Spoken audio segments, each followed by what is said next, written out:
एक राजा ने अपने सैनिकों को सड़क के बीच में एक बड़ी चट्टान रखने के लिए कहा। चट्टान को बीच सड़क में रखवाकर राजा ने अपने सैनिकों से छुपकर उस चट्टान पर नजर रखने के लिए कहा कि देखना उस चट्टान को रास्ते से कौन हटाता है। लोग उस जगह पर आते रहे और जाते रहे, लेकिन किसी ने भी उस चट्टान को रास्ते से हटाने की कोशिश नहीं की। उस चट्टान के पास से लोग के गुजरने वाले में राजा के कुछ करीब लोग और शहर के बड़े व्यापारी भी शामिल थे, और उनमें से कुछ लोग तो राजा को ही कोसने लगते कि क्या राजा इस चट्टान को भी रास्ते से नहीं हटवा सकता। लेकिन किसी ने भी उस चट्टान को रास्ते से हटाने का प्रयास नहीं किया। ऐसा काफी दिनों तक चलता रहा। एक दिन एक किसान अपनी सब्जियों के साथ उधर से गुजर रहा था।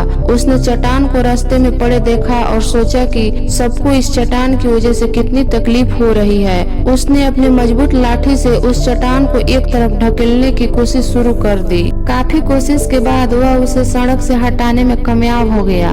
चट्टान रास्ते से हटाने के बाद किसान अपनी सब्जियों को उठाकर जाने ही वाला था कि अचानक उसकी नजर एक पोटली पर गई, जो ठीक उसी जगह पड़ी थी जहां से उसने वह चट्टान हटाए थे। उसने उस पोटली को खोलकर देखा तो उसमें सोने के कई सिक्के थे, और उन सिक्कों के साथ राजा का एक संदेश भी था, जिसमें लिखा था कि ये सोने के सिक्के उनके लिए है जो इस चट्टान को रास्ते से हटाएगा।